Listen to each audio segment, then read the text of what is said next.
Selamat malam, Bapak Ibu Saudara terkasih yang ada di gedung gereja. Mohon maaf apabila ibadah pada malam hari ini kita agak telat sedikit karena dan juga malam hari ini kita tidak ada live streaming, tapi nanti mungkin siaran tunda karena ada kendala sedikit di internet kita pada malam hari ini. Tapi ibadah akan tetap berjalan. Ibadah kebaktian rumah tangga pada malam hari ini akan dilayani oleh Bapak Pendeta Daniel Adi Priatmoko SSI dan liturgos oleh Ibu Agustina dengan bertemakan komunitas yang taksu. Ibadah akan kita mulai saat teduh untuk kita semua.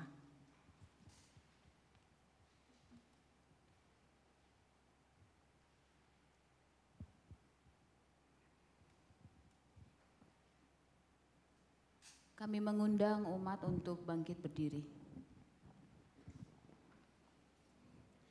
Kita akan menyanyikan lagu pembuka dari Kidung Jemaat 397, bait 1 dan yang ketiga.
Bersoraklah hai umat yang percaya, batu telah terguling dan kubur telah kosong, nubuat sungguh nyata.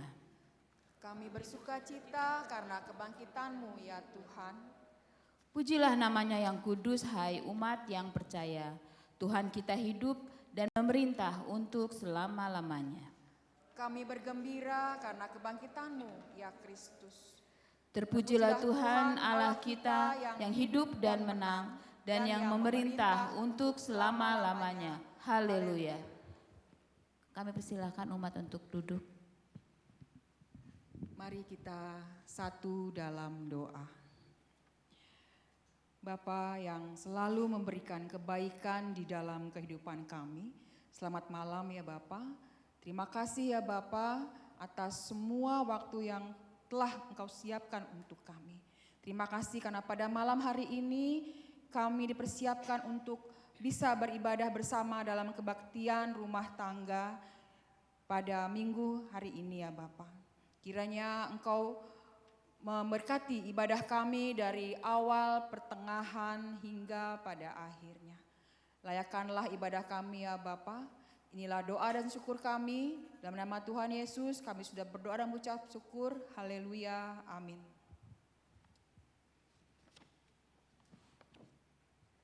Umat Allah sekalian, dengarlah nas pembimbing pada kebaktian rumah tangga ini seperti tertulis dalam Kisah Para Rasul 2 ayat yang ke-46 sampai dengan 47 yang berkata demikian. Dengan bertekun dan dengan sehati mereka berkumpul tiap-tiap hari dalam bait Allah. Mereka memecahkan roti di rumah masing-masing secara bergilir dan makan bersama-sama dengan gembira dan dengan tulus hati sambil memuji Allah. Dan mereka disukai semua orang. Dan tiap-tiap hari Tuhan menambah jumlah mereka dengan orang yang diselamatkan. Demikianlah sabda Tuhan.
Marilah kita mendengar berita anugerah. Umat yang dikasihi Tuhan, marilah kita mendengarkan firman Tuhan yang berkenan mengampuni dosa-dosa kita yang terambil dari Yohanes 3 ayat yang ke-16 yang berkata demikian. Karena Tuhan begitu mengasihi dunia ini, Dia menyerahkan anak laki-lakinya yang tunggal, sehingga barang siapa percaya kepadanya tidak akan binasa, melainkan memiliki kehidupan kekal. Demikianlah sabda Tuhan. Syukur kepada Allah.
Silakan duduk.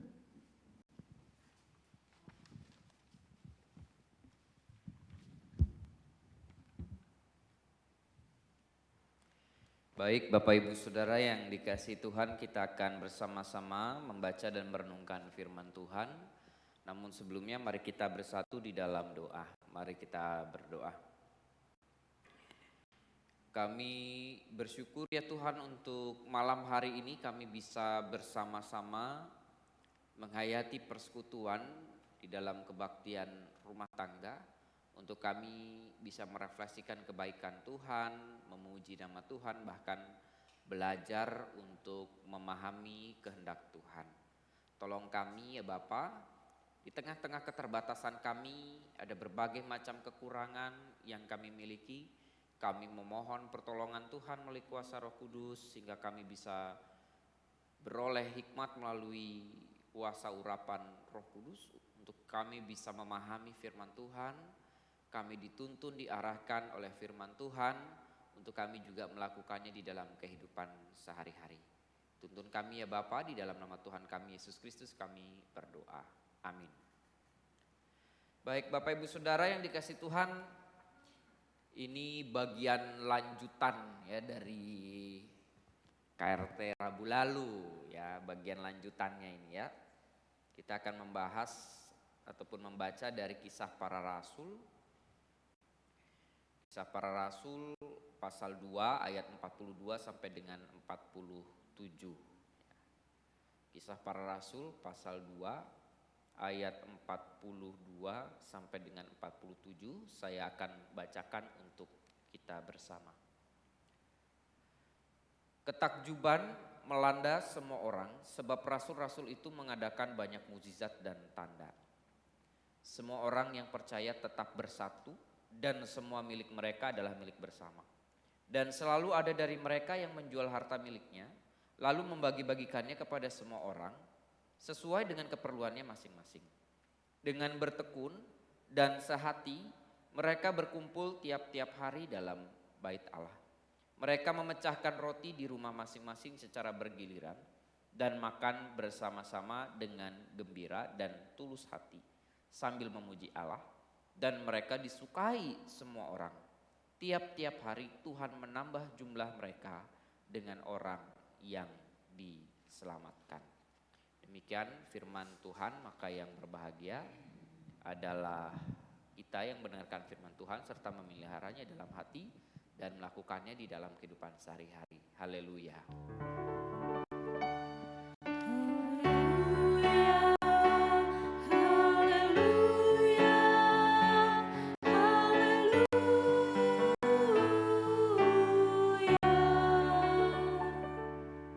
Ya, Bapak Ibu, Saudara yang dikasih Tuhan, dan Bapak Ibu yang di rumah, walaupun siaran tunda jadinya karena memang gangguan internet dari pusat, namun tidak menyurutkan tentunya hati kita untuk senantiasa memuji dan juga hendak mendengarkan didikan firman Tuhan ya.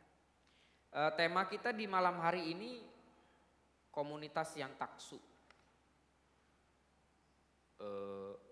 Awal-awal saya membahas ataupun membaca bagian ini yang disiapkan oleh Majelis Sinode juga saya harus cari lagi nih artinya apa gitu ya. Taksu ini ya, karena sesuatu yang belum familiar. Namun sepertinya kata taksu ini muncul di beberapa lirik lagu populer pada saat ini gitu ya. Sepertinya ya itu. Jadi taksu ini masuk dari bahasa Sanskerta sepertinya gitu. Jadi dimunculkan kembali. Nah, dan menarik saya coba lihat di Kamus Besar Bahasa Indonesia. Taksu itu ada beberapa hal, yaitu kekuatan gaib yang memberikan kecerdasan, keindahan, mukjizat dan sebagainya gitu ya. Taksu ya. Jadi ada kekuatan di sana yang membuat seseorang takjub. Ya. Gitu ya, takjub.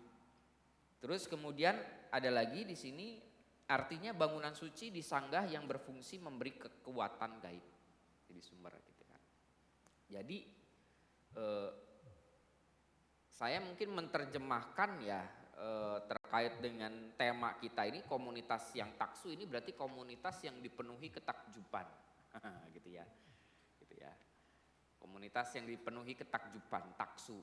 Walaupun tidak berhenti pada saat itu saja ketika orang takjub gitu ya. Terkait dengan situasi yang gaib, yang mukjizat terus kemudian berhenti, namun komunitas ataupun persekutuan yang taksu ini mau kemana gitu ya. Setelah menghayati, merasakan ketakjuban, dampaknya apa sih gitu. Kan yang terpenting di situ. Terus kalau udah takjub, mau ngapain gitu kan seperti. Nah ini kita akan coba melihat dari cara hidup jemaat yang mula-mula, di mana kemarin juga sudah sempat dibahas terkait dengan peristiwa Pentakosta gitu ya. Dan ini menggerakkan. Di sini disampaikan bahwa ada ketakjuban, rasul-rasul mengadakan mukjizat. Jadi pada saat itu orang mengalami sebuah ketakjuban. Bayangkan dalam sebuah tempat murid-murid Tuhan Yesus menerima pencurahan Roh Kudus, di mana, nah ini yang perlu kita lihat pada saat pencurahan Roh Kudus itu sebenarnya yang terjadi apa sih pada saat itu, gitu kan? Apakah murid-murid pada saat itu berbahasa sesuatu yang mungkin enggak dipahami, gitu ya? Kadang ketika bicara terkait dengan bahasa roh ataupun dan yang lain-lain, seringkali ya mungkin dalam tradisi kita gitu ya, dalam tradisi gereja reformasi, ketika ada dalam situasi tersebut mungkin kita bingung gitu ya, apa yang ya saya nggak tahu, mungkin ada Bapak Ibu Saudara yang pernah ikut pengalaman untuk menghayati ada bahasa roh di sana gitu ya, dan bisa jadi di situ kita bingung gitu ya, apa sih maksudnya gitu kan, seperti itu. Nah, namun yang terjadi di peristiwa Pentakosta adalah bahasa Roh Kudus yang membuat banyak orang yang terdiri dari berbagai macam bahasa, latar belakang itu bisa memahami satu dengan yang lain. Nah, jadi kuncinya di sana berarti kan Roh Kudus itu mempersatukan. Kuncinya di sana adalah Roh Kudus itu memberikan tuntunan untuk semua bisa saling memahami. Kalau kita lihat, coba saya sedikit menyinggung di awal-awal ya, bagaimana yang datang ada banyak orang di sana ya, asalnya gitu ya. Ada yang orang Arab, ada orang Kreta, ada orang Kapadokia, semuanya dan segala macam. Dan di sana mengungkapkan bahwa bagaimana mereka berbicara dengan bahasa kita sendiri tentang perbuatan yang diberikan, ataupun kok mereka bisa mengerti satu dengan yang lain, kok bisa tahu gitu ya, seperti itu. Padahal bahasanya berbeda-beda satu dengan yang lain, tapi bisa paham orang-orang yang datang itu. Padahal mereka kan dari Galilea gitu kan, seperti itu. Namun pencurahan Roh Kudus itu membuat semua orang paham gitu ya. Semua orang bisa memahami apa yang disampaikan oleh murid-murid. Sehingga di sini ketika ada orang yang menyindir juga terkait dengan mabuk gitu ya, Rasul Petrus memberikan sebuah tuntunan gitu kan di sana. Oh enggak, dijelaskan segala sesuatu, dan ada banyak orang takjub ketika bicara terkait dengan peristiwa pencurahan Roh Kudusnya, peristiwa terkait dengan bagaimana orang bisa memahami satu dengan yang lain. Orang-orang juga melihat ternyata sosok Petrus yang selama ini mungkin digambarkan sebenarnya dari status sosial itu ya tidak terlalu gimana ya, tinggi gitu ya. Kan biasanya orang yang dipandang jago bicara ya, pada saat itu jago bicara, jago menyampaikan pendapat di muka umum, itu tataran pendidikannya cukup lumayan tinggi gitu kan. Tetapi Petrus enggak gitu kan. Kita tahu bagaimana latar belakang murid-murid Tuhan Yesus pada saat itu gitu kan. Ada yang nelayan dan yang lain-lain. Dan itu membuat takjub gitu ya. Bahkan di sini digambarkan melanda semua orang. Nah, namun kita lihat bahwa ketakjuban itu tidak berhenti di situ gitu ya. Terus kemudian wah gitu ya. Wah, takjub gitu kan. Wah, amazing gitu kan, seperti itu ya. Satu dengan yang lain melihat seperti itu, terus kemudian berhenti di situ aja, terus kemudian selesai. Namun kesaksian dari Kisah Para Rasul mengungkapkan setelah peristiwa ataupun menggambarkan hal yang taksu itu, gitu ya, yang menggugah, yang ajaib, yang mukjizat itu tidak berhenti di situ, tetapi aplikasinya, praktikalnya itu benar-benar dirasakan dalam kehidupan bersama pada saat itu, gitu ya. Bahkan di sini diungkapkan semua orang percaya tetap bersatu, semua milik mereka milik bersama, selalu ada dari mereka menjual harta miliknya, dibagi-bagikan pada orang sesuai dengan keperluannya masing-masing. Satu sisi kalau kita melihat ini ya memang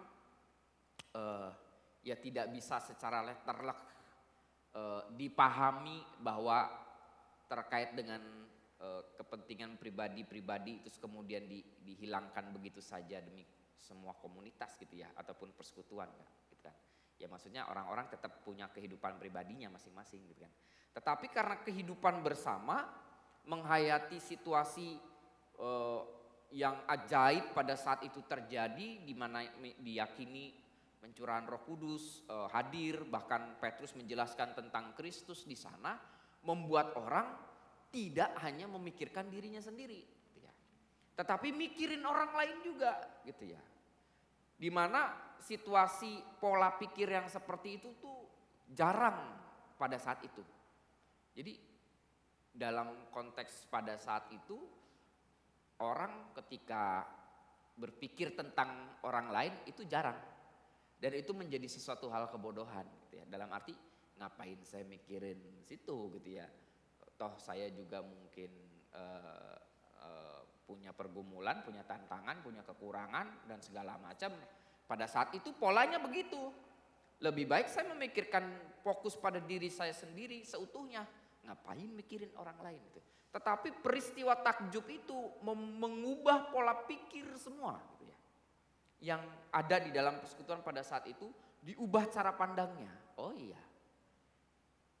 Satu misalnya saya mengalami situasi seperti itu ya, kalau misalnya kita masuk ya, mengimajinasikan kita nih misalnya atau enggak Bapak Ibu mengimajinasikan kita masuk pada peristiwa dulu gitu kan, masuk ke cerita ini misalnya ada di orang-orang yang banyak ribuan itu gitu ya. Coba kita membayangkan di mana kita masing-masing punya pengalaman ketakjuban yang sama sehingga paham satu dengan yang lain.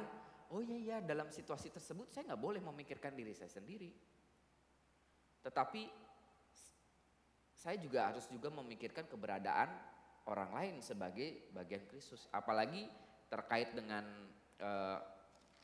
Rasul Petrus ya, yang sebelumnya menyampaikan bagaimana Kristus mati buat banyak orang gitu ya. Ini kan mau menandakan kalau Kristus sendiri hadir hidupnya untuk orang lain, untuk manusia. Mati dan bangkit untuk manusia, itu menjadi tonggak bagaimana penghayatan kehidupan bersama sebagai persekutuan pada saat itu. Sehingga ya di sini praktikalnya ini ada yang dibagikan sesuai dengan keperluannya masing-masing. Saling berbagi satu dengan yang lain. Nah, ini kan hal yang habitus yang berbeda pada saat itu. Tidak ada kelompok yang lain pada saat itu yang punya kebiasaan seperti ini selain orang Kristen pada saat itu, gitu ya. Jadi ini pada saat itu menjadi sesuatu hal yang baru, pola pikir baru, paradigma baru, prakteknya juga baru, gitu kan, benar-benar dirasakan. Sehingga di sini diungkapkan mereka berkumpul tiap hari. Dan ada sebuah highlights yang penting untuk kita hayati bersama sebagai sebuah persekutuan, sebagai sebuah komunitas. Di ayat 46 diungkapkan dengan bertekun dan sehati. Ada dua kata, bertekun dan sehati. Bertekun menandakan apa kira-kira Bu? Ya, tekun itu bicara terkait dengan kontinuitas ya, kelanjutan, tekun gitu ya, nggak mudah menyerah gitu kan, ataupun nggak mudah putus asa ketika mungkin dalam sebuah kehidupan kebersamaan bicara terkait dengan tipikal orang macam-macam gitu ya, gaya bicara orang macam-macam gitu kan, dengan berbagai macam hal warna-warninya yang bisa saja membuat senggolan satu dengan yang lain. Ya memang ini nggak diceritakan terkait dengan itu, tapi layaknya kehidupan persekutuan pasti ada lah gitu kan. Apalagi nanti saya kemarin menyinggung terkait dengan kisah ini ya, Ananias dan Safira gitu kan. Ya itu kan mau mencerminkan ada juga seperti itu senggolannya seperti ya. Namun dalam situasi tersebut mereka tetap tekun melakukan sesuatu hal kontinu, berkelanjutan bicara terkait dengan berkumpul bersama. Ini berkumpul ini menjadi sebuah kekuatan tersendiri nih, Bu Ibu. Jadi kumpulan. Kumpulan berarti kan nggak sendiri ya, bertekun dalam berkumpul gitu ya. Dimana berkumpul ini punya tujuan bersama, di dalamnya bisa saling menguatkan satu dengan yang lain, dan dalam perkumpulan ataupun berkumpul ini orang tidak merasakan sendiri. Ya kan, coba pada saat ini yang hadir di ruang gereja kan kita ngumpul di sini gitu ya, nggak sendirian kan gitu kan. Ada saya, ada Bapak Ibu Saudara, nggak sendirian gitu kan, ada sama-sama gitu kan. Dan itu menjadi sebuah energi yang luar biasa. Ya sederhananya contohnya sapu lidi aja gitu ya. Coba kita lihat sapu lidi gitu ya. Kalau misalnya cuma satu doang gampang putus. Tapi kalau udah jadi sapu lidi sama-sama, coba deh. Saya mukul Bapak Ibu pakai sapu lidi gitu ya misalnya gitu ya. Sakit gitu ya misalnya gitu ya, seperti itu. Karena ini menggambarkan kumpulan itu menjadi sebuah kekuatan di mana di dalamnya masing-masing ada habit, ada sebuah kebiasaan untuk berkumpul ataupun bertekun. Bertekun di sini ya berdoa, saling mendoakan, bahkan digambarkan memecahkan roti di rumah masing-masing bergiliran. Nah ini kan penggambaran gereja pada saat itu, jangan dibayangkan ada gedung gereja secara settle ya. Belum ada modelnya pada saat itu. Misalnya gedung gereja gitu kan, seperti itu. Enggak, justru kan pemaknaan gereja itu adalah kumpulan orang-orang, bukan gedungnya gitu ya. Sehingga pada saat itu perkumpulan ataupun ketika berkumpul untuk memecahkan roti, saling mendoakan itu dilakukan di rumah-rumah. Bergantian satu dengan yang lain gitu kan, seperti itu. Ya. Sehingga dan dalam perjamuan itu kan diingatkan juga. Kan perjamuan kudus juga salah satu yang sakramen yang disampaikan oleh Tuhan Yesus, diminta pada waktu perjamuan itu Tuhan Yesus bilang, lakukanlah ini sambil engkau mengingat akan aku. Jadi ketika berkumpul kemudian melakukan memecahkan roti itu sambil terus mengingat kehadiran Kristus yang sudah mati dan bangkit buat orang percaya dan juga terkait dengan kehidupan di masa yang akan datang. Itu terkait tekun gitu ya, bersama-sama melakukan sesuatu hal yang terus berulang untuk menghayati sebuah persekutuan dan sehati. Nah ini juga luar biasa ya, nggak mudah Bapak Ibu Saudara terkait bicara sehati gitu ya. Dimana ada berbagai macam hal dalam pikiran kita masing-masing, hati kita masing-masing gitu kan. Namun dituntun di sini kehidupan persekutuan itu adalah bertekun dan sehati. Ada visi ke depan bersama-sama untuk dilakukan, gitu kan, sehati. Ya sehatinya di sini semua kehidupan karena Kristus, ya kan. Kristus membagikan, Kristus memberikan dirinya untuk banyak orang, maka itu juga yang menjadi landasan bahwa persekutuan juga hadir untuk saling memberi. Kan kalau udah masing-masing punya pemaknaan persekutuan itu adalah hadir untuk saling memberi gitu kan. Enak gitu ya, sehati gitu ya. Jadi saya ingat ini Bu Lia, Bu Agustina, ada cerita anak-anak yang mungkin di panti apa di mana gitu ya. Anak-anak makan gitu ya. Jadi satu ruang meja makan itu isinya 20 lah gitu, panjang gitu ya. 10 hadap-hadapan. Dan menarik, berhadapan meja itu bukan berhadapan meja ya, berhadapan orang itu kan dengan piringnya masing-masing, dikasihnya sendok yang panjang. Kalau misalnya ini berapa meter nih ya? Setengah meter, sendoknya setengah meter. Masing-masing itu di sana dikasih setengah meter, di sini kasih setengah meter. Suruh makan. Silakan makan. Apa yang terjadi? Diambil kan, makan sendiri semuanya. Wow, kasih makan. Makan.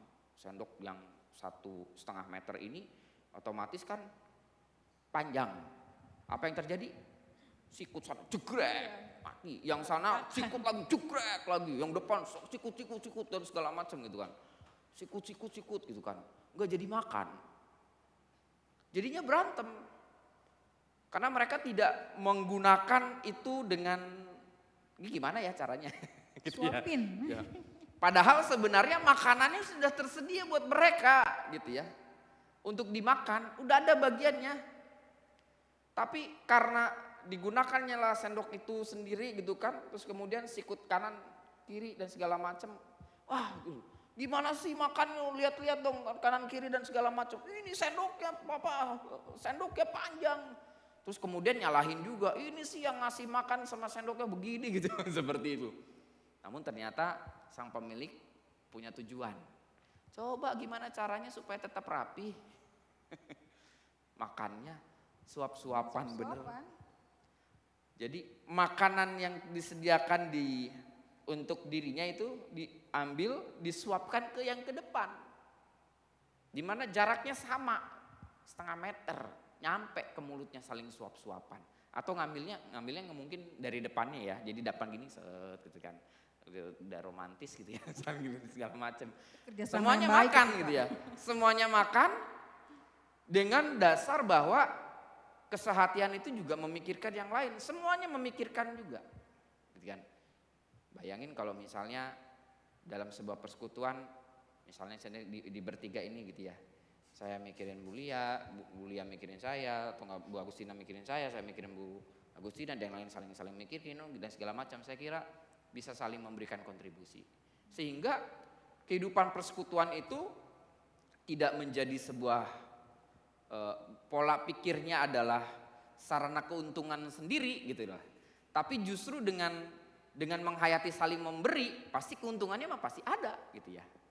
Berbeda dengan memaknai bahwa saya dapat untung apa ya gitu ya ketika saya mengikuti persekutuan ini. Tetapi justru di sini diajarkan untuk sama-sama, untuk saling memberikan keuntungan, maka semuanya akan terpenuhi semua. Sehingga ini satu visi, tujuan bersama sehati. Tidak mudah memang gitu ya. Ini prakteknya gitu ya, tidak mudah. Tetapi ini yang dituntun kita untuk melakukan yang terbaik di tengah-tengah keterbatasan, di tengah-tengah situasi yang pada saat itu juga banyak orang gitu kan. Tetapi bisa terjadi dengan mengutamakan sikap-sikap yang memang memikirkan yang lain juga gitu kan, seperti itu. Jadi bertekun sehati dia, memecahkan roti. Dan di sini juga ada upaya bahwa segala sesuatu yang dilakukan itu semata-mata untuk memuji Tuhan. Memuji Tuhan. Jadi praktik yang dilakukan dari awal itu ya, bicara terkait dengan membagi-bagikan, bertekun, sehati, berkumpul, memecahkan roti, makan bersama-sama dengan gembira, tulus hati. Itu ternyata memuji Tuhan, sambil memuji Tuhan. Dan dampaknya apa? Mereka disukai banyak orang. Kadang saya merenung Bapak Ibu Saudara, di tengah-tengah situasi coba juga untuk melihat perkembangan gereja gitu ya. Kadang kan kita punya banyak rencana ya, strategi istilahnya.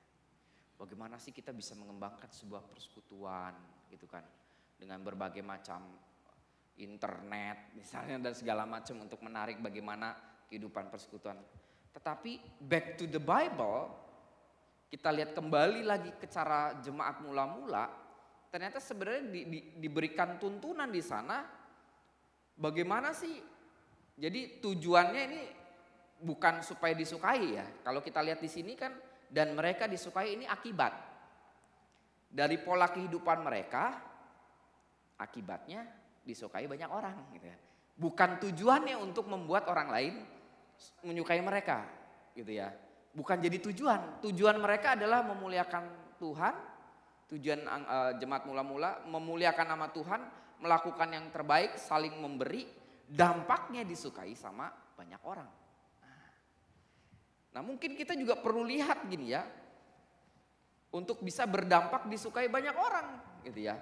Di tengah-tengah persekutuan kita, di mana pola untuk saling memberi, saling memikirkan satu dengan yang lain, ini menjadi hal yang penting untuk kita hadapi, kita lakukan di tengah-tengah situasi kondisi tantangan pada saat ini yang kecenderungan sisi individualistiknya cukup tinggi, terlepas memang kita nggak bisa juga mengabaikan bahwa masing-masing punya waktunya sendiri ya gitu kan, seperti itu. Tetapi di dalam persekutuan kita diajak juga untuk membagikan kehidupan kita di tengah-tengah persekutuan, untuk bisa saling menguatkan, menghadirkan Kristus bahkan di tengah tantangan kehidupan.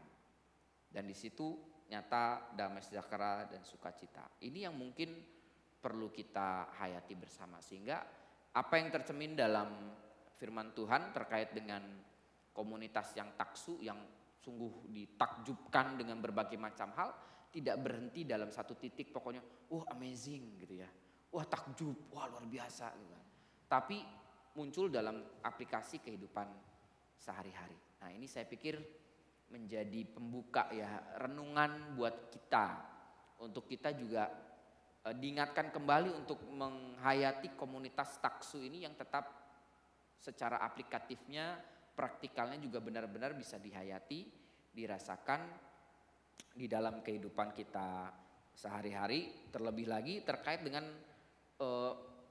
mempraktekkan bagaimana keutamaan ya untuk bisa bertekun sehati dan menghayati kehidupan bersama gitu ya. Mungkin itu dari saya yang kiranya juga bisa membuka diskusi sharing kita di malam hari ini. Tuhan Yesus memberkati. Terima kasih Pak Pendeta. Tapi saya juga sebenarnya masih ini nih, yang taksu gitu loh. Bisa nggak sih dikatakan, tadi kan taksu itu diartikan itu ada sesuatu kekuatan yang memberikan mujizat. Bisa nggak suatu kekuatan yang memberikan mujizat itu buat kita sekarang ini dikatakan orang yang penuh dengan Roh Kudus? Ya, dalam arti bahwa kita kan menjalani kehidupan untuk bisa berdampak, kita hayati juga kekuatan Roh Kudus yang senantiasa menuntun kita ya kan. Ketika kita bisa punya pola pikir untuk bisa berbagi sama orang lain, mendoakan orang lain, itu juga kan penghayatannya bukan karena kekuatan kita gitu ya, tapi Roh Kudus yang menuntun kita. Bahkan dalam firman Tuhan juga disampaikan bahwa Roh Kudus juga senantiasa membantu dalam doa. Jadi menarik gitu kan, dalam hal yang mungkin situasi terkait dengan relasi kita sama Tuhan dalam doa, di situ juga ada Roh Kudus. Makanya seringkali kan jangan sampai kita bilang bahwa kita nggak bisa berdoa gitu ya. Kan seringkali begitu ya, apalagi kalau udah ditunjuk buat berdoa dan segala macam gitu ya, seperti itu ya, dan segala macam, dan saya nggak bisa berdoa. Oh jangan salah gitu ya, di firman Tuhan diungkapkan juga bahwa ketika kita berdoa bukan karena kekuatan kita, Roh Kudus juga yang ada di dalam diri kita untuk menuntun kita dalam doa.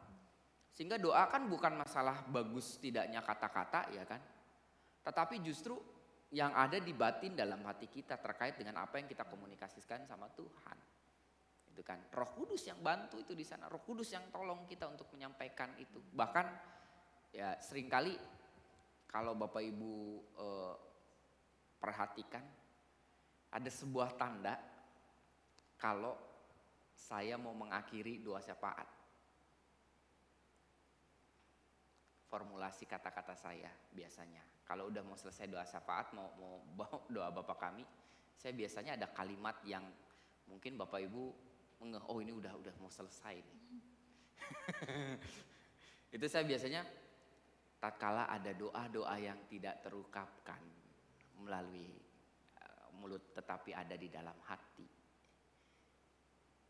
Tuhan, kami yakin Kau mendengarnya. Itu kan menggambarkan bahwa sesuatu hal yang gak terungkap lewat kata-kata ada di dalam hati kita. Siapa yang menyampaikannya sama Tuhan? Siapa yang membantu kita untuk menyampaikan doa yang tak terkatakan itu?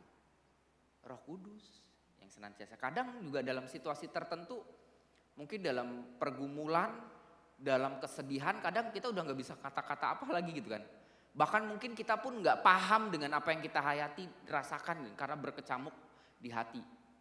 Saya gak tahu Bapak Ibu pernah gak dalam situasi entah ketakutan, entah itu kesedihan, duka, kita pun bingung dengan apa yang ada di dalam hati kita. Tapi Roh Kudus itu juga yang menyampaikan apa yang ada di dalam hati kita kepada Tuhan. Itu penggambaran doa-doa yang tidak terkatakan melalui mulut gitu ya, melalui kata-kata. Tapi Tuhan melihat hati gitu kan, seperti itu. Itu sih. Jadi saya pikir ya tuntunan Roh Kudus itulah yang menuntun kita untuk senantiasa bisa melakukan yang terbaik. Karena ciri-ciri dari seorang yang penuh dengan Roh Kudus itu sama dengan tadi Bapak katakan tadi, kebersamaan, ketekunan, sehati, itu loh Pak, makanya tadi aku katakan sama. Makanya kan tadi kita coba menyinggung sedikit dalam peristiwa Pentakosta itu, penggambaran Roh Kudus itu adalah roh yang mempersatukan. Roh yang mempersatukan, roh yang mengikat gitu ya, untuk bisa menghayati kehidupan bersama. Itu sih. Terima kasih Pak. Ya. Bapak Ibu, kita akan masuk ke pertanyaan ya. Kita ada 2 pertanyaan yang akan kita bisa saling sharing ya, untuk saling bisa mengungkapkan argumentasi masing-masing ya, argumentasi. Pertanyaan pertama kita langsung aja. Berdasarkan pengalaman hidup saudara, bagaimana cara kita untuk bisa memiliki kesehatian dalam persekutuan? Berdasarkan pengalaman kehidupan kita nih, bagaimana nih kita bisa memiliki kesehatian dalam persekutuan? Kan kita nih manusia nih dikatakan tadi sebagai makhluk sosial ya Pak ya, yang saling membutuhkan nih. Kita tidak mungkin lepas dari orang lain, nggak mungkin kita hidup sendiri gitu kan. Ada banyak orang-orang di sekitar kita yang bisa bergabung dengan kita, yang akan membentuk suatu komunitas gitu loh. Berdasarkan pengalaman dari Bapak Ibu, ada yang bisa dibagikan ke kita nih, bagaimana nih cara kita untuk bisa memiliki kesehatian dalam persekutuan? Silakan. Ada Pak Bro, ada Bung Nus, ada Babe, ada Pak Guru, ada Mang Uyat, ada Ibu Ardiani, ada Ibu Burum, ada Cece Erna.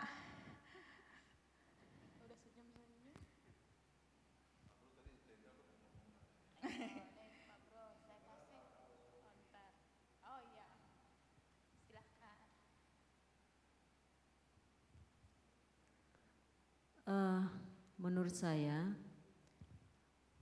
berdasarkan pengalaman hidup, untuk memiliki kesehatian dalam persekutuan, kita harus komit dengan apa yang telah kita janjikan dalam pengakuan iman Rasul kita.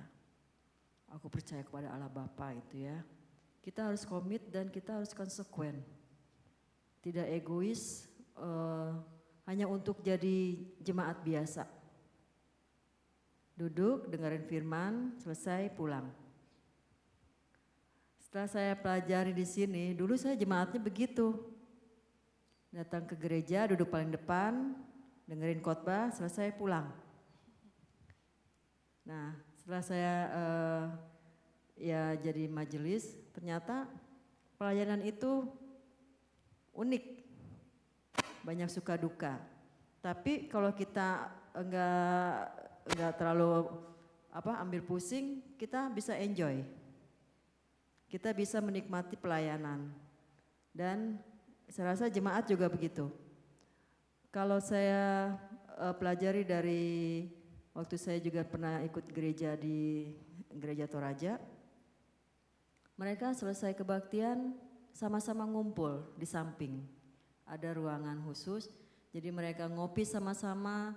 Jemaatnya juga ada yang bawa kue, di situ disiapkan kopi biasanya ya, tapi kue dari jemaat. Jadi kita bisa saling ngobrol, saling sharing. Nah, saya lihat juga di sini sekarang setelah saya ikutin, jadi setelah kebaktian enak kita kalau sama-sama ngobrol, artinya kita bisa saling sharing juga gitu. Jadi enggak jadi jemaat yang duduk, datang, mendengarkan firman terus pulang. Itu yang saya alami sekarang untuk dapat mempererat persekutuan kita. Itu aja. Terima kasih. Jadi tadinya tidak saling mengenal ya Bu Rum ya. tapi secara perlahan ya kan, secara seiring dengan waktu lama kelamaan saling mengerti satu dengan lain ya dalam pelayanan ya. Jadi ada rasa tumbuh kebersamaan gitu ya. Terus saling mendukung ya. Seperti itu Pak Pendeta. Jadi tumbuhnya kebersamaan saling mendukung, jadi timbullah saling membangun, begitu ya. Ya, tadi yang disampaikan ada komitmen ya. Tadi diungkapkan ada komitmen untuk kesehatan bersama-sama. Ada ruangnya, ada space-nya. Dan bicara terkait dengan ruang, saya sih melihat bahwa untuk menghayati kesehatan ya tentunya tidak hanya bicara yang formal saja misalnya pada saat ini kebaktian. Tetapi juga kita bisa juga meng-create gitu ya, berbagai macam wadah ruang untuk kita bisa hayati sama-sama di mana di dalamnya tetap kita bisa menghayati Kristus ada gitu ya. Kemarin sempat ngobrol juga sama Kompria ya Pak ya terkait dengan usulan gimana nih kalau misalnya mau nonton film bareng-bareng, ngajak pemuda, ngajak kaum perempuan gitu kan, sambil ngopi teh gitu kan, seperti itu, terus kita bahas sesuatu hal, itu saya kira hal-hal yang bagus, maksudnya cara lain gitu ya, out of the box gitu ya, bukan sekedar hanya yang formal seperti kebaktian, tetapi di situ dapat gitu ya, maksudnya santai tapi dapat gitu kan, punya kualitas, jadi saya kira bagus juga gitu kan, bahkan misalnya kayak ngebuat acara ngobrol bareng-bareng misalnya, ngobrol aja gitu ya, misalnya ngobrol lesehan sambil makan apa gitu kan, tapi ada topik-topik tertentu yang dibicarakan sama-sama dan itu bukan mengambil keputusan tapi obrolan aja gitu ya, untuk melihat situasi mungkin dalam tema tersebut, dalam obrolan tersebut mungkin ada yang bertanya terkait dengan liturgi ataupun dan segala macam, justru enak di sana. Misalnya ngobras gitu ya, ngobrol bareng, aslinya apa tuh? Ngobras, bukan ngobras baju ya Be. Gitu, kayak gitu-gitu modelnya. Tapi menghayati kehidupan persekutuan santai tapi serius gitu ya, punya kualitas, dan saya kira itu yang akan justru menguatkan satu dengan yang lain. Menarik juga ketika misalnya kadang gabung juga sama misalnya sama anak-anak pemuda misalnya lagi ya sebentar aja gitu kan segala macam. Ternyata dalam kadang obrolan-obrolan yang mungkin awalnya ringan gitu ya, kadang muncul gitu ya pertanyaan-pertanyaan ringan tapi justru punya punya hal yang menarik untuk didiskusikan misalnya seperti itu. Oh itu kalau itu gimana sih Ada Pak? keluar Dan segala ide-ide macam. baru yang bagus. Kayak gitu-gitu gitu ya, kayak gitu-gitu yang saya kira bisa sehingga ya mungkin juga ada orang yang punya pertanyaan tapi belum tahu ini jawabannya apa, bisa tercerahkan dalam situasi. Saya kira banyak ruang yang bisa kita manfaatkan. Ya, dari kebersamaan. silakan. Babe? Babe Gultom kayaknya mantap nih, ayo. Bun, Babe Bun. Baik, terima kasih. Kalau dari pertanyaannya kan di sini dikatakan cara kita untuk bisa memiliki kesehatian dalam persekutuan. Menurut pemikiran saya, kita ini semua tanpa kecuali harus ambil bagian dalam persekutuan. Talentanya pasti beda-beda. Ya, kalau kita mau memberikan diri kita pasti ada aja gitu ya. Mungkin si A talentanya benerin listrik di gereja, si B seneng rapi-rapiin gereja gitu kan. Itu kan satu hati kita sama-sama memiliki gereja. Kalau tadi Kak Arum bilang dalam pelayanan gitu ya. Atau banyak hal gitu. Jadi sama-sama mau memberikan diri untuk ambil bagian dalam persekutuan. Ya. Contoh dulu kita sama-sama berapa kali saya sampaikan di sini. Ketika kita jadi panitia pembangunan gereja, gerbongnya kan panjang banget itu. Banyak orang-orang yang nggak kenal, saya bilang masa bodoh lah diprotes sama majelis jemaat, bodoh amat. Tapi orang ini saya mau ajak dia itu ambil bagian dalam pelayanan. Dulu ada yang malu-malu kucing, entah saya kayak gimana gitu ya. Contohnya Irma juga dulu jarang aktif gitu, dia aktifnya di gedung gereja yang di sebelah sana, yang di mall gitu. Kan kita ajak ambil bagian dalam persekutuan kita gitu. Terbukti gitu bahwa siapapun bisa kok ya. Ada banyak, Pak Bro ini luar biasa talentanya. Ya, bayangin semua urusan yang namanya maintenance beliau, Pak Huta, ya kan. Kalau sekarang Bung Nus sebelah saya dalam pengembangan ekonomi jemaat. Karena dulu sama-sama di PEJ bareng waktu beliau jadi, kan itu ada punya talenta masing-masing gitu. Sekecil apapun ya, selama dia sehati sepikir dalam persekutuan, saya rasa kalau dia mau menyerahkan diri dalam persekutuan itu yang way-nya buat saya itu jalannya adalah itu. Terima kasih. Terima kasih Babe. Jadi talenta apapun ya, dalam arti bahwa masing-masing punya keunikan gitu ya. Dan terlepas masing-masing orang juga punya keterbatasan, punya kelebihan, tetapi ketika diterima sebagai bagian persekutuan yang saling melengkapi, saya kira akan tetap bisa dihayati gitu kan, seperti itu dengan berbagai macam kekasan talenta satu dengan yang lain. Terima kasih Pak. Betul. Tangan kan nggak bisa ngelihat gitu, yang ngelihat mata gitu ya, seperti Jadi itu. perlu kebersamaan dari yang pihak lain ya Be. Silakan Ada lagi Ibu. Bapak Ibu atau Bu Ardiani? Oke, silakan Bu Baik, selamat Ardiani. malam, Bapak Pendeta dan para penatua dan jemaat yang hadir di gedung gereja. Saya sedikit menambahkan di dalam hal kesehatian kita, di dalam kebersamaan kita, di dalam pelayanan di gereja, tentunya tujuannya adalah untuk kemuliaan dan untuk memuliakan nama Tuhan. Tentunya kita harus menanggalkan rasa egois kita, dan kita harus tetap melakukan hal dalam kasih, yaitu ketulusan dan juga kebersamaan, saling mengisi dan saling menghargai serta saling menghormati satu sama lain, dan juga saling membantu di dalam segala hal agar terjalin pelayanan berjalan dengan baik. Itu saja yang dapat kami sampaikan. Terima kasih. Terima kasih Bu Ardiani. Berarti saling apa tadi? Mengisi ya. Oke, dari pertanyaan pertama saya rasa cukup. Kita lanjut kedua ya, pertanyaan kedua.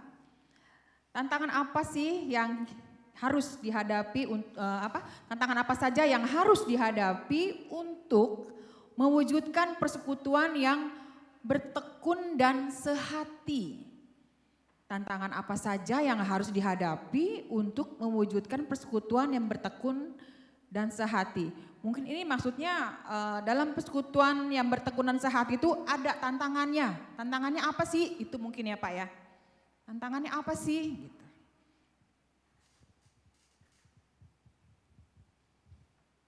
Ya Pak Bro silakan. Terima kasih atas waktunya. Saya akan kembali lagi ke tema ya. Temanya menjadi komunitas yang taksu. Lalu pertanyaannya, satu, berdasarkan pengalaman hidup saudara. Kedua, tantangan apa yang harus dihadapi? Saya mau jawab 1 dan 2. 1 gue belum jawab. Saya ingin jawab 1 dan 2. Berdasarkan pengalaman hidup, bagaimana cara kita untuk bisa memiliki kesehatian dalam persekutuan. Saya menggarisbawahi di sini yang namanya kesehatian itu sangat sulit. Dan itu pun yang namanya kesehatian tetap ada yang namanya beda. Tapi bagaimana caranya kita untuk mendapatkan kesehatian? Nah, kalau kita sudah memiliki sudut pandang dari Tuhan Yesus, nah kesehatian itu adalah bagaimana cara kita bertindak. Tindakan itulah yang menjadi suatu kesehatian. Itu di pertanyaan nomor 1. Nah, tantangannya kalau kita sudah ada dalam komunitas, misalkan saya ada di komunitas Kompri, saya ada di komunitas wilayah 5, saya ada di komunitas Ebenezer Cawang. Di situ kuncinya adalah harus memiliki komitmen. Komitmen itu sangat perlu sekali. Tanpa komitmen saya katakan nol. Karena apa? Dengan komitmen itu kita memberi kekuatan untuk bertindak. Nah, coba nggak ada komitmen, apakah kita bisa bertindak? Enggak juga kali. Terus apa? Dengan komitmen itu mendorong kita bertindak yang terbaik loh. Kalau sudah memiliki tindakan yang terbaik, itu sudah benar-benar kita memiliki sudut pandang Yesus Kristus, kesehatian. Lalu kemudian dengan komitmen ini, itu tidak ada kita itu merasa dipaksa. Hitung-hitungan. Karena ada orang dalam komunitas ini, gua harus ada hasilnya nih. Begitu ada, gue cuma datang doang lah. Nggak bisa yang lain-lain juga ada. Itu hitung-hitungan. Nah, komitmen itu nggak ada hitung-hitungan. Lalu dengan komitmen itu memberi kita kekuatan untuk tidak berhenti menghadapi tantangan. Kalau ada tantangan tanpa ada komitmen, ya kita jatuh nggak bangun. Tapi kalau ada komitmen, jatuh kita akan bangun lagi. Dan yang kita hitung bukan jatuhnya, tapi kita bangunnya gitu. Mungkin itu 1 dan 2-nya. 1 Terima dan kasih. 2 jawabannya Pak Bro, Pak. Luar biasa. Bisa ditanggapi Pak? Komitmen ya, jadi Iya. komitmen mendasari itu semua di mana menghayati kehidupan bersama. Komitmen yang tadi diungkapkan juga menggerakkan seseorang dalam tindakan. Ya, tindakan itu berarti kan mencerminkan komitmennya, gitu ya. Begitu, ini menjadi sesuatu hal yang menarik dan ya itu menjadi pengingat buat diri kita masing-masing ya. Bagaimana gitu kan komitmen kita di tengah-tengah persekutuan. Apalagi kalau bicara komitmen, pengakuan iman gitu ya. Bicara terkait dengan CD itu ditanya langsung komitmennya gitu ya. Bahkan menjawab, ya saya bersedia ataupun mengaku dan berjanji. Kan seperti nah itu diingatkan lagi ya, tipis-tipis lah gitu ya, diingetin lagi gitu kan. Terlepas tadi juga diungkapkan sama Pak Bro, ya tantangan mah ada gitu ya, pergumulan yang ada. Tadi bicara jatuh bangun itu kan menggambarkan namanya dinamika kehidupan manusia. Namanya dinamika ya nggak statis ya, namanya dinamis gitu ya, bisa naik turun naik gitu kan. Dan seperti itu ada jatuhnya, ada bangunnya. Tapi satu hal yang digarisbawahi, yang penting jangan masalah jatuhnya. Jatuhnya semua orang bisa juga jatuh gitu ya, seperti itu. Namun yang terpenting adalah bagaimana berupaya untuk bangun, untuk bangkit, untuk bisa menghayati komitmen itu di tengah-tengah persekutuan. Ini saya mungkin juga coba untuk melihat dalam persekutuan bisa saja terjadi silang pendapat gitu ya, berbeda pemikiran dan yang lain-lain. Bayangkan kalau kita terjatuh dalam situasi entah sakit hati ataupun dan yang lain berlama-lama ya, orang bisa saja sakit hati, wajar itu, saya pikir wajar. Namun ketika dalam jatuh itu terus kemudian makin mendem gitu ya, seperti itu akan sulit untuk kita bisa menghayati kehidupan persekutuan. Tapi dimulai lagi bahwa oh iya ya, saya harus bangkit gitu ya, saya harus juga memberikan yang terbaik buat Tuhan. Bahwa dalam kehidupan persekutuan kecenderungan untuk bergesekan bisa saja terjadi. Tapi satu hal yang terpenting tadi komitmen gitu ya dalam menghayati kehidupan persekutuan khususnya terkait dengan Kristus, teladannya itu bagaimana. Saya kira itu yang perlu. Ya. Ada lagi Bapak Ibu? Ini sih beda-beda tipis sama Pak Bro. Betty. Betty. Kalau dikatakan tantangan berarti kan ada hambatan ya. Kemungkinan besar apa sih yang ada di depan ini challenge buat kita gitu ya, supaya persekutuan yang bertekun dan sehati itu terwujud. Gitu. Yang pasti kita harus sampaikan juga kepada umat atau orang-orang yang tadi pertanyaan di nomor 1 yang mau ambil bagian, dia tidak inkonsisten. Tapi dia konsisten, artinya ada kontinuitas. Tadi Pak Pendeta kalau nggak salah ada sampaikannya. Artinya dia mau terus berkelanjutan.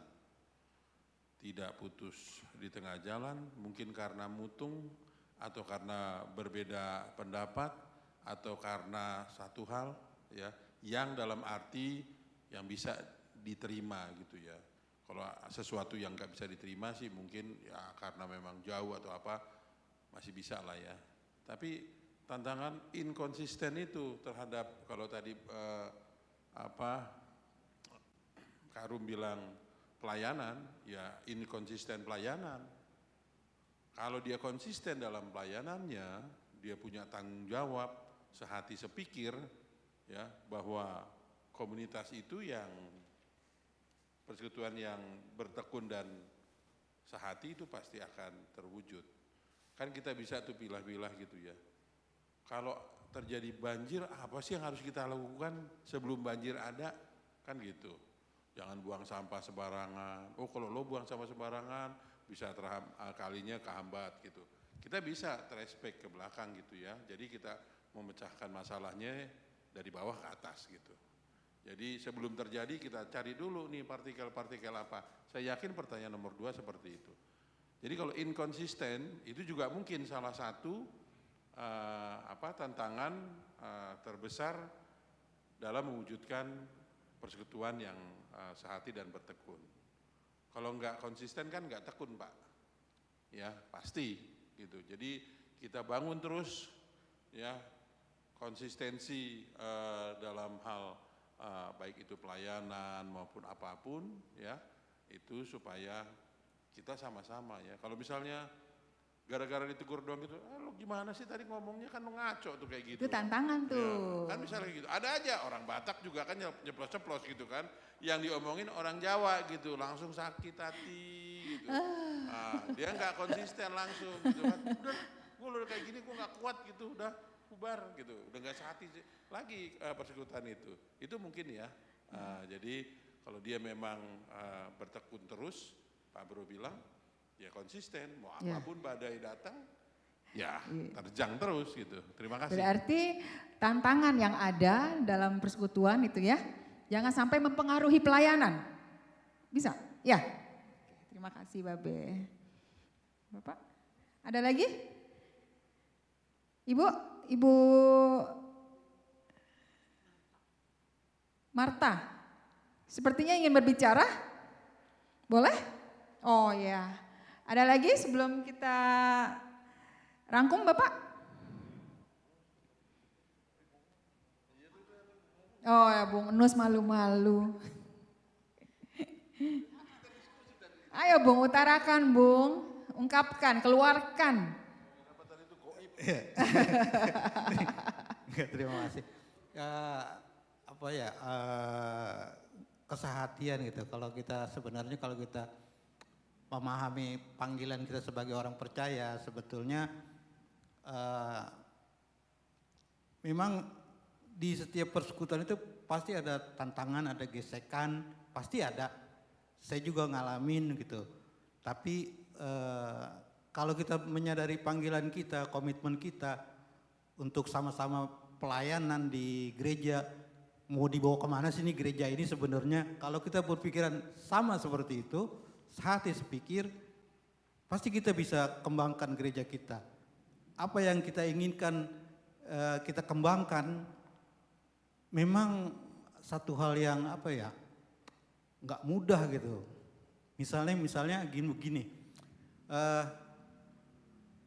kita punya program, tapi nggak jalan gitu karena kita nggak didukung oleh rekan kita, oleh siapapun juga gitu. Tapi menurut saya gitu, menurut kita ini bagus gitu, tapi belum tentu kan. Menurut kita bagus, tapi belum tentu untuk orang lain. Nah, jika kita menyadari akan panggilan kita, tentu kita nggak langsung seperti Pak Gutam bilang baper gitu ya. Tapi ayo kita sama-sama lagi gitu, sama-sama mungkin ada hal-hal lain yang lebih didahulukan gitu untuk daripada kepentingan kita sendiri atau kepentingan komisi kita ataupun dalam pelayanan kita. Jadi panggilan sebenarnya hal yang paling mendasar buat kita semua dalam pelayanan, dan juga komitmen. Itu memang penting. Tanpa komitmen kita tidak mungkin bisa tekun. Tidak mungkin kita bisa terus berkontinu gitu. Ya sudah selesai gitu. Kalau buat saya pelayanan itu enggak ada selesainya gitu. Tidak ada selesai. Terus gitu. Jadi kalau ada sebagian orang ya, mohon maaf ya kalau misalnya saya tugas di kemajelisan saya sudah selesai ya. gitu, udah lepas semua. Ternyata enggak. Saya menyadari kalau tanpa pelayanan hidup saya itu enggak buat apa gitu. Hambar gitu. Jadi menurut saya itu ya, saya ingat betul kalau kata-kata pengutusan, ini aku, utuslah aku. Gitu. Wah, itu kalau buat saya itu bikin saya merinding gitu. Benar. Jadi kalau cuman kita ngomong aja gitu, ya bisa, tapi lakukan gitu. Itu kan betul harus kita lakukan, enggak cuma sekedar ini liturgi aja biasa gitu. Enggak, kalau buat saya enggak.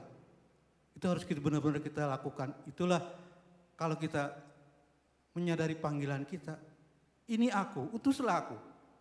Dimanapun kita diutus, memang gak enak gitu. Tapi tetap dijalankan. Tapi harus kita jalani. Itu sebenarnya. Jadi jangan, ngapain gitu, cari aman gitu. Kok enggak? Kita diutus di tengah-tengah serigala gitu. Wah, itu luar biasa kalau iman kita dibuat seperti itu, rasanya benar. Kalau saya tuh kalau bilang begitu itu merinding gitu. Utuslah.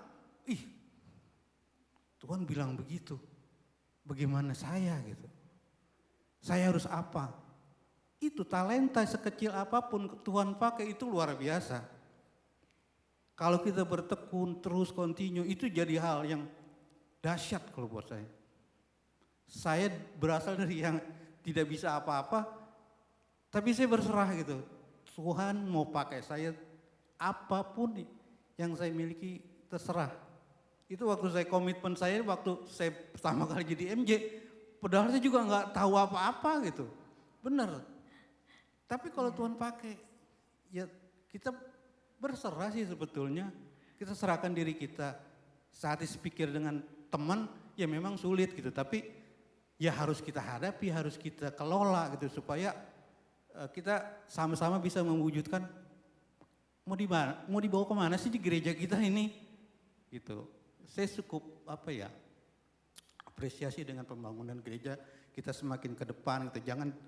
Jangan lama-lama pelayanan kita kalau makin lama-lama makin mundur gitu. Kadang-kadang saya juga mikir, aduh gimana ya gitu. Tapi ya itulah dinamika pelayanan kalau buat saya. Terima kasih. Jadi ada dua seperti tadi ya, komitmen dan konsisten. Tetap komitmen dan konsisten dan dalam pelayanan juga nggak hanya di satu titik aja, di tempat lain pun bisa kan. Pelayanan adalah ibadah, benar Bung? Melayani adalah ibadah ya. Dan bayangkan ketika itu semua dihayati sama-sama melalui penyadaran diri, saya kira akan ada istilah, saya punya istilah khusus sama Pak Yulianus. Kalau terkait dengan pelayanan tuh, Pak, diaken Pak gitu ya. Diaken. Ingat gak Bung? Diaken. dia lagi gitu. gitu. Wah di dosa ada yang suruh, oh dia keneh gitu. Maksudnya ada istilah 3L yang waktu itu saya lihat di sini gitu kan. Itu saat lagi Dia keneh gitu kan. Dalam arti kita sama-sama untuk bisa menghayati kehidupan persekutuan ini supaya tidak ada istilah dia keneh lagi gitu. Ataupun 3L dulu lagi ya. Lu lagi gitu kan seperti itu. Tapi sama-sama gitu kan untuk kita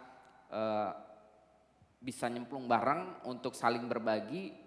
Dan tadi sudah ada banyak kesaksian Bapak Ibu di mana yang tadinya nggak tahu apa-apa, entah itu dijorokin, entah itu dicebrusin, dijorongin gitu ya. Yang mungkin di awal-awal aduh gitu ya seperti itu. Tetapi justru ketika di situ dihayati, berproses, pasti ada sesuatu hal yang positif kok gitu ya. Yang bisa diambil gitu kan banyak dalam pelajaran setiap yang bisa kita pelayanan ambil ya, ataupun Pak. sudah pasti gitu kan. Diriku bukanlah yang dulu lagi ketika sudah masuk pelayanan itu udah agak sedikit berbeda. Apalagi yang mungkin sudah melalui berbagai macam proses yang dulunya mungkin aduh takut dan segala macam malah seperti kecanduan ya gitu ya. Ada yang kecanduan pelayanan ataupun keaktifan itu yang kayaknya kalau nggak melakukan sesuatu tuh kayaknya ada yang hilang gitu ya. Dan itu yang justru luar biasa, itu yang udah menyatu gitu kan. Kok ada yang kurang ya gitu ya. Apa yang saya bisa lakukan itu luar biasa saya pikir. Kenapa? Candunya jangan yang lain ya, tapi candu untuk bisa melayani. Candu bersekutu melayani dan seperti ibu yang dua ini. Itu luar biasa berdua saya ini. kira.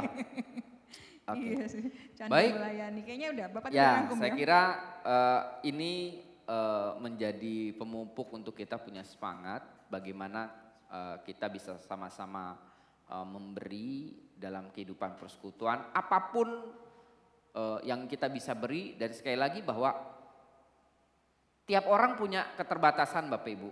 Jadi jangan justru surut ketika kita melihat bahwa kita punya keterbatasan dan segala macam, tapi Tuhan bisa pakai. Yang penting adalah bagaimana ketekunan kita di dalam, kesehatian kita itu yang akan senantiasa menuntun kita untuk bisa jadi pribadi yang berbeda. Kan dari sebelumnya dalam sebuah persekutuan yang bisa saling berbagi satu dengan yang lain. Dan sekali lagi itu semua dilakukannya untuk memuliakan nama Tuhan. Tuhan Yesus memberkati kita semua. Terima kasih untuk sharing kita pada malam hari ini. Silahkan dilanjut Liturgos.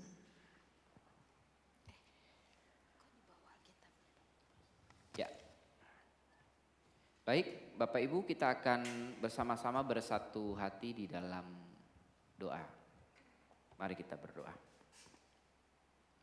Kami bersyukur ya Bapa, di malam hari ini kami diingatkan kembali untuk menghayati persekutuan dengan ketakjuban karena Tuhan yang senantiasa mau memberi diri untuk kami, maka kami diingatkan dalam persekutuan untuk bisa saling memberi, untuk bertekun, melakukan hal yang baik yang Tuhan sudah nyatakan, untuk sehati sepikir, sehingga dalam persekutuan yang kami hayati bersama untuk bisa saling memikirkan satu dengan yang lain, saling mengasihi, saling mendukung, saling melayani, maka akan senantiasa juga berdampak memuliakan nama Tuhan, dan itu bisa dirasakan oleh banyak orang sehingga ada banyak orang yang semakin tertarik ikut ambil bagian di dalam kehidupan persekutuan ataupun komunitas yang kami jalani. Kiranya firman Tuhan yang kami renungkan ini akan senantiasa kami bisa lakukan di dalam kehidupan kami, dalam mewujudkan sikap untuk saling memberi, saling mendukung, saling mendoakan, bertekun dan sehati dalam kehidupan persekutuan. Allah yang Maha Kasih, kami bersyukur untuk penyertaan pemeliharaan Tuhan yang luar biasa di dalam kehidupan kami, di dalam kehidupan keluarga kami masing-masing, di mana pergumulan, tantangan, masalah senantiasa tetap ada, tetapi Tuhan yang memampukan kami, Tuhan yang menuntun kami, memimpin kami untuk kami bisa menghadapi berbagai macam hal pergumulan di dalam hidup ini. Sehingga kami tetap bisa melangkahkan kaki dengan penuh pengharapan dengan penuh keyakinan bahwa Tuhan ada bersama dengan kami, bahkan merancangkan kehidupan yang terbaik. Maka kami bersyukur untuk itu semua. Karena kami tidak dibiarkan sendiri, namun Engkau ada bersama-sama dengan kami. Sehingga Tuhan yang akan senantiasa memberkati setiap keluarga dalam pergumulan permasalahan yang dihadapi. Terkait dengan relasi di antara anggota keluarga, permasalahan ekonomi, pekerjaan, dan berbagai macam hal. Tuhan yang akan senantiasa tetap menyatakan damai sejahtera, tetap menyatakan kasih di tengah-tengah keluarga kami. Allah yang Maha Kasih, kami juga bersyukur untuk kegiatan-kegiatan kami yang tetap masih bisa berlangsung terlepas ada berbagai macam keterbatasan. Tetapi Tuhan yang akan senantiasa tetap menuntun kami sehingga kegiatan-kegiatan yang berlangsung bisa menjadi wadah untuk kami bisa menghayati persekutuan dan merasakan cinta kasih Tuhan. Allah yang Maha Kasih, kami juga teringat saudara-saudara kami yang ada dalam kondisi sakit dan kami tidak bisa sebutkan satu persatu, namun Engkau mengetahui keberadaannya, maka Tuhan juga lah yang akan senantiasa memulihkan. Tuhan senantiasa juga memberkati dalam setiap proses upaya yang dilakukan. Allah yang Maha Kasih, kami juga hendak berdoa untuk kehidupan kami bersama sebagai persekutuan di mana kami tetap bisa menghayati komunitas untuk bersekutu, melayani dan bersaksi dengan berbagai macam talenta, dengan berbagai macam kekhasan, dengan berbagai macam bagian bidang kami masing-masing. Maka Tuhan tuntun kami untuk kami bisa memiliki komitmen, untuk kami bisa memberikan diri yang terbaik, berkontribusi dalam terus mengupayakan tritugas panggilan gereja. Dan itu dilakukan semata-mata dalam bentuk persembahan kami, dalam bentuk syukur kami kepada Tuhan. Karena Tuhan sudah terlebih dahulu memberi diri. Karena Tuhan terlebih dahulu melayani, mengasihi, bahkan mengorbankan diri untuk kami. Kami bersyukur untuk itu dan kiranya kami bisa mewujudkan itu di dalam kehidupan kami, di dalam persekutuan, pelayanan, dan kesaksian. Allah yang Maha Kasih, kami juga hendak berdoa untuk para fungsionaris komisi ataupun pengurus wilayah. Tuhan yang akan senantiasa memberkati mereka dalam setiap pelayanan yang dilakukan. Untuk majelis jemaat, di mana di dalamnya ada pendeta jemaat, para penatua, Tuhan yang akan senantiasa memberkati, menyertai dalam setiap tugas panggilan pelayanannya. Kami berdoa juga untuk pendeta emeritus beserta dengan keluarga, Tuhan yang akan senantiasa mengaruniakan kesehatan dan dalam setiap pelayanan yang dilakukan. Allah yang Maha Kasih, kami juga hendak berdoa untuk bangsa dan negara kami. Tuhan yang memimpin, Tuhan yang menyertai, memberkati para pemimpin kami, sehingga para pemimpin kami juga bisa melakukan tugas tanggung jawabnya dengan baik untuk tetap bisa menjaga kesatuan negara dan bangsa kami untuk menghadapi berbagai macam permasalahan yang terjadi. Allah yang Maha Kasih, ada banyak yang ingin kami sampaikan kepada Tuhan, namun kami meyakini kuasa Roh Kudus yang menuntun doa kami, bahkan mengarahkan doa kami yang tidak terucapkan melalui mulut kami masing-masing, tetapi ada di dalam hati kami yang akan senantiasa tertuju semuanya kepada Tuhan. Di mana Engkau mendengar, Engkau merasakan, Engkau senantiasa juga merancangkan kehidupan yang terbaik. Kami berserah diri kepada Tuhan, sambil kami juga melakukan yang terbaik untuk mewujudkan firman Tuhan sebagai pelaku-pelaku firman di tengah-tengah kehidupan kami. Terima kasih ya Bapa. Inilah doa kami yang kami naikkan hanya di dalam nama Tuhan kami Yesus Kristus, Tuhan dan Juru Selamat kami yang hidup. Dan kami akan bersama-sama berdoa seturut dengan doa yang Tuhan Yesus ajarkan kepada kami. Bapa kami yang di surga, dikuduskanlah namamu, datanglah kerajaan-Mu, jadilah kehendak-Mu di bumi seperti di surga. Berikanlah kami pada hari ini makanan kami yang secukupnya, dan ampunilah kami akan kesalahan kami, seperti kami juga mengampuni orang yang bersalah kepada kami. Dan jangan membawa kami ke dalam pencobaan, tapi lepaskanlah kami dari yang jahat. Karena Engkau mempunyai kerajaan dan kuasa dan kemuliaan sampai selama-lamanya. Amin. Kita akan memberikan persembahan Dengan dengarkanlah nas persembahan seperti tertulis dalam Kolose 3 ayat yang ke-17. Dan segala sesuatu yang kamu lakukan dengan perkataan atau perbuatan, lakukanlah semuanya itu dalam nama Tuhan Yesus sambil mengucap syukur oleh Dia kepada Allah Bapa kita.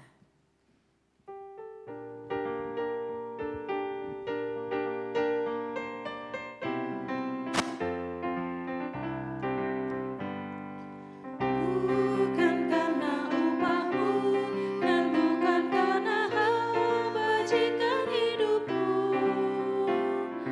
bukan persembahanmu dan bukan pula hasil perjuanganmu. Allah mengampuni kesalahan umatnya oleh karena kemurahannya. Melalui pengorbanan putra tunggalnya, ditebusnya dosa manusia. Bersyukur, hai bersyukur, kemurahannya pujilah. Bersyukur, hai bersyukur, selamanya.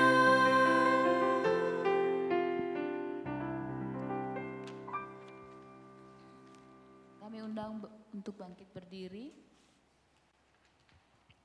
Mari kita menyerahkan persembahan ini kepada Tuhan. Mari kita bersatu di dalam doa. Bapa yang baik, Allah yang kami panggil dalam nama Tuhan Yesus, terima kasih Tuhan kalau kami anak-anak-Mu yang hadir pada malam hari ini sudah memberikan persembahan. Tuhan, kami mohon kepadamu Engkau yang memberkati persembahan ini, sehingga persembahan ini dapat dipergunakan dengan baik untuk menata layanan gereja kami. Berkatilah setiap tangan-tangan yang sudah memberi Tuhan, sehingga kami yang memberi dengan penuh sukacita, Engkau akan memberkati dengan berlimpah-limpah. Terima kasih Tuhan Yesus, di dalam nama Tuhan Yesus kami bersyukur dan berterima kasih. Amin.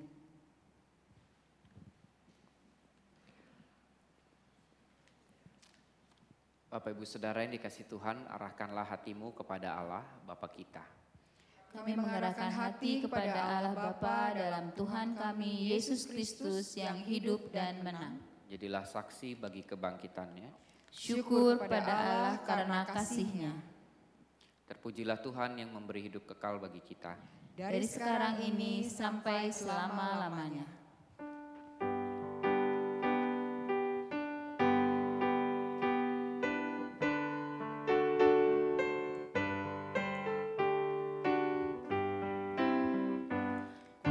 Kuasa-Mu dan nama-Mu-lah hendak kami sembah, dan karena itu ya Tuhan kami takkan gentar, bagaikan padi segenggam pastilah mati dipendam, supaya tumbuh dan segar di panas surya mekar berbuahlah,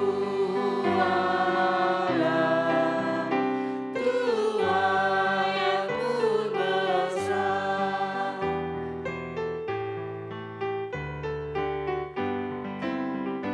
Bagaikan padi Tuhanku dikubur di padang, kembali bangkit merebut umat-Mu tergerak. Ya Tuhan, kirim apalah penabur yang telah menyerah hidupnya untuk kuasa-Mu, memberitakan kebenaran-Mu agar segera buah yang milik-Mu.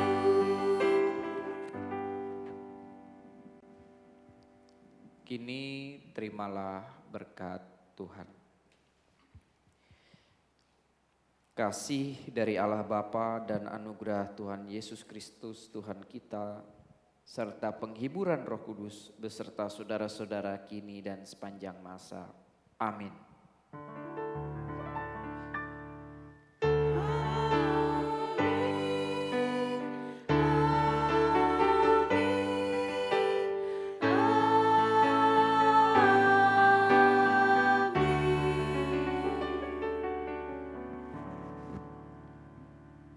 Ibadah selesai, saat teduh untuk kita semua.